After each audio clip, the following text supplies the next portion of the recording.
જાંબુઆમાં સપ હાઉસિંગના મકાનો આવેલા છે। આ મકાનો 12 વર્ષમાં જ ખખડી ગયા, જેમાં સ્લેબનો એક ભાગ પડતા વૃદ્ધ મહિલાને ગંભીર ઈજાઓ ભાગે ઈજાઓ પહોંચી છે। મહિલાને સારવાર અર્થે એસએસજી હોસ્પિટલમાં લઈ જવામાં આવ્યા છે, જ્યાં ટૂંકી સારવાર બાદ તેમનું મૃત્યુ નિપજ્યું હોવાનું સામે આવતા વડોદરા શહેર કોંગ્રેસ સમિતિ દ્વારા સ્થાનિકોની સાથે રાખી કોર્પોરેશન ડેપ્યુટી કમિશનરને આવેદનપત્ર આપી રજૂઆત કરવામાં આવી કે આ સ્થાનિક લોકોને વૈકલ્પિક વ્યવસ્થાની માંગ કરાય।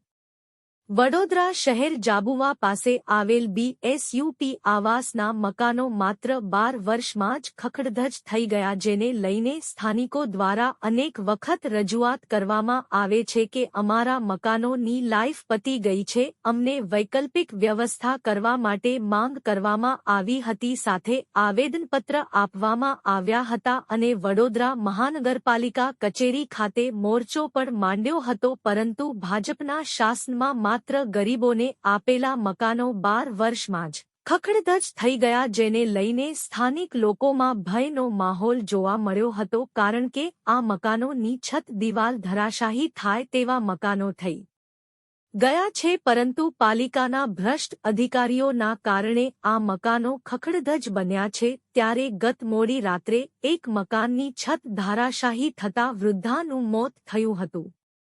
હાલમાં ચોમાસાની ઋતુ ચાલી રહી છે, ત્યારે આ તમામ સ્થાનિક લોકો ક્યાં જાય તે માટે વૈકલ્પિક વ્યવસ્થા કરવા અનેક વખત રજૂઆત કરી છતાં કોઈપણ પ્રકારનું નિરાકરણ આવ્યું નથી, જેને લઈને સ્થાનિકોમાં ભયનો માહોલ જોવા મળી રહ્યો છે।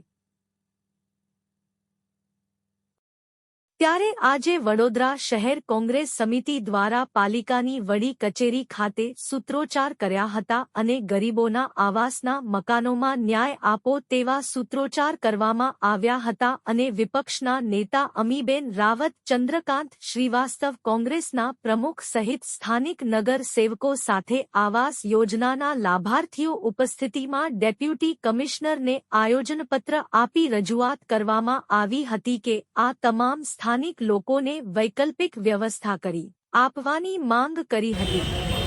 આવાસ યોજનામાં ગરીબોને ન્યાય આપો।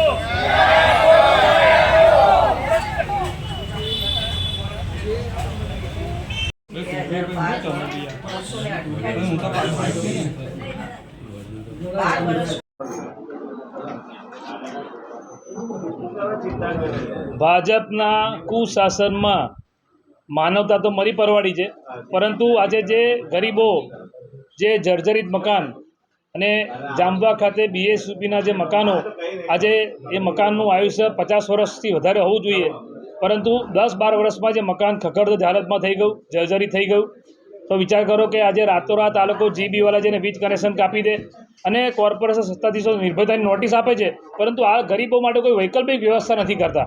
કોંગ્રેસ પાર્ટીની માંગણી છે કે વૈકલ્પિક વ્યવસ્થા કરીને આપો। વરસાદના સમયમાં ગરીબો ક્યાં જશે? આજે 30-30 વર્ષથી આ લોકો શાસનમાં છે। તમે જુઓ કે જ્યારે આ મકાન બન્યા ત્યારે કોન્ટ્રાક્ટર કોણ હતું?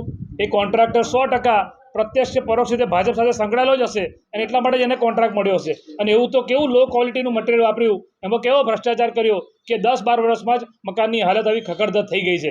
અને આ વડોદરામાં આ એક ઉદાહરણ નથી, પરંતુ આવા તો ઘણા અનુભવો આપણને થયેલા છે। આ વડોદરાનું નામ ખાડોદરા પડ્યું એ પણ ભાજપના પાપે જ છે।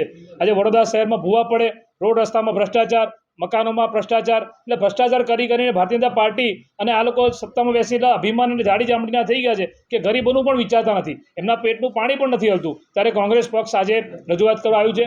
કોંગ્રેસ પક્ષના અમારા તમામ કાઉન્સિલરો ભેગા થઈને આજે રજૂઆત કરી છે કે આ ગરીબોને વૈકલ્પિક વ્યવસ્થા કરીને આપો। જે તે એક સમયે કોન્ટ્રાક્ટર કોણ હતો એને બ્લેક લિસ્ટેડ કરો અને એની સામે હત્યાનો ગુનો દાખલ કરો। અને આજે સવારે બીજું પણ મરણ થયું છે, એટલે 2 વ્યક્તિનું મૃત્યુ થયું છે।